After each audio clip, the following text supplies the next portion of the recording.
My name is Jochen Wirtz. I'm Vice Dean Graduate Studies at the NUS Business School, National University of Singapore. So I look after all our MBA, Executive MBA and MSc programs there.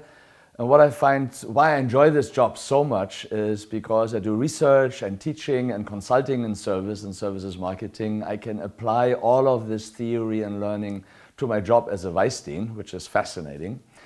I'm also the professor of marketing and, as I said, focus really on services marketing.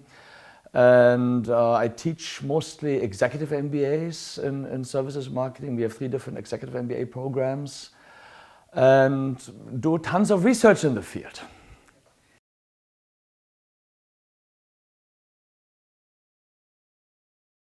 It's an interesting story actually, because I started out in finance and accounting. That was my major in university. And then I joined the bank. So I'm a fully licensed banker in Germany. I took all the banking exams. But I had an outstanding marketing professor in my undergraduate days. And he always said, Jochen, listen, marketing starts where accounting stops, right? Accounting is the rearview mirror where the numbers come through what you have done in the past. But what do we do in marketing really is we create the future, tomorrow's products, solutions, tomorrow's markets, right? And I was really enthusiastic about marketing overall, that after I worked for a few years in the bank, I went to graduate studies to the London Business School and wanted to do a PhD in marketing, but I met my future PhD supervisor, John Bateson there, and he was all in services. He said services are the future. And I was sitting in his MBA classes on services marketing and I was hooked. And since then, my entire career has been in services. So I did a PhD in services marketing. I worked in London for a few years in a consulting company with Logica Consulting. We did a lot of work on pay TV, cable TV, media, and so on, all the new technologies at that time. And then I worked for a consultancy owned by one of the professors at London Business School. And to me, this was also an outstanding experience because we were in infrastructure type of services, distribution parks and so on. And I grew up with East and West Germany. And suddenly the wall came down and half of our business was helping East Germany building up. And so this was, and again, I really applied services there in a big way in East Germany where nobody has heard about services marketing ever before. Then, of course, it's a long story, you may ask. I mean, I worked in London, earned tons of money in London, and I was happy in Europe, but I met a lady in London who came from Asia. And so she asked me, and her parents asked me to, look, you know, yes, I'm happy to come to Europe and she will follow you anywhere after you get married, but why don't you come to Asia first, get married, and then after a year you move back again, right? So I took a year leave of absence from my company and joined National University of Singapore as a visiting professor at that time. And I never made the move back to Europe and never made the move out of academia anymore because I love the job as a professor so much. Because you teach, you do consulting, you do research. And I just found this mix so exciting and energizing that I stayed at NUS since. I worked during this time for many years with Arthur D. Little in management consulting and then later with Accenture. We did a lot of technology that time, 3G license bids, churn diagnostics, CRM strategy design and implementation, all of these projects. And again, I found it very a great sort of synergy between my research and my teaching and my consulting to bring it all together as a package here.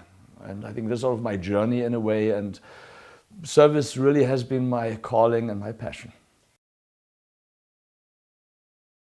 Thank you. I mean, asking about Christopher, it's an interesting story because my PhD supervisor then, John Bateson, was supervised by Christopher Lovelock. So Christopher Lovelock was a professor at Harvard and John Bateson did his DBA at Harvard. So I met Christopher via John. And Christopher asked me, look, you know, Asia is growing and I have this US-based textbook. Can you help us to adapt that to Asia and bring in Asian cases, Asian theory, Asian examples, Asian pictures and so on to make it more relevant and let it more resonate with an Asian audience. And then I said, of course, I'd love to. So I wrote the Services Marketing in Asia textbook.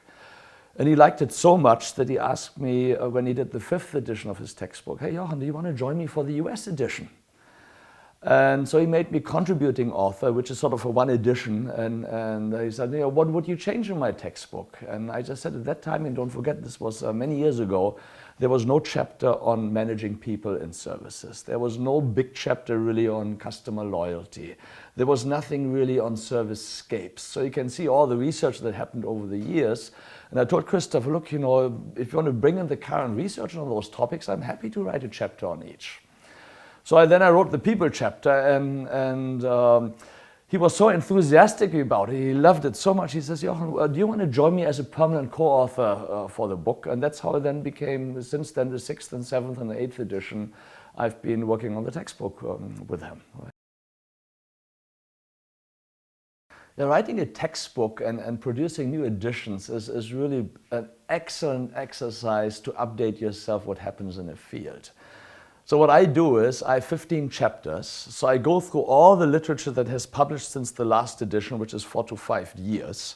And then I have these 15 piles in my office, and it says chapter 1, chapter 2, chapter 3. And let's say there's one paper that is relevant for chapter 1 and chapter 8 and chapter 11. I just write chapter 1, 8 and 11 on it and put it on chapter 1 on that pile.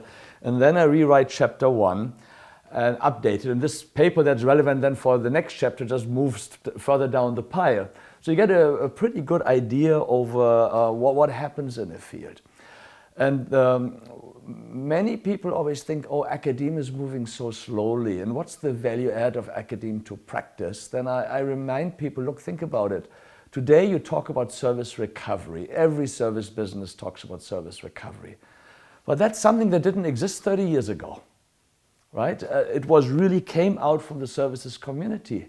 The same thing with revenue management and rate fences and all of that research. It is not that old, actually. So you can really pick chapter by chapter, if you will, and see all the innovations over the years that have come through there. Yes. And to me, I mean, of course, CRM and lifetime value was one big push into the field.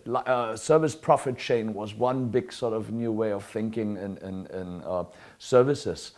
More recently, if you look, what really changes, of course, the entire mobile apps, customer journey design, everything about process automation and robotics, whatever you see on platform business models. These are all topics that are coming, and also they are sort of tiptoeing into the textbooks, but in the next edition you will see there will be major components in those books. And you think, oh, we have seen the internet revolution, right? That was one big thing. And we even had courses on internet marketing, imagine that, right? Today, internet is everywhere in what we do. Then you had mobile and apps and all of this.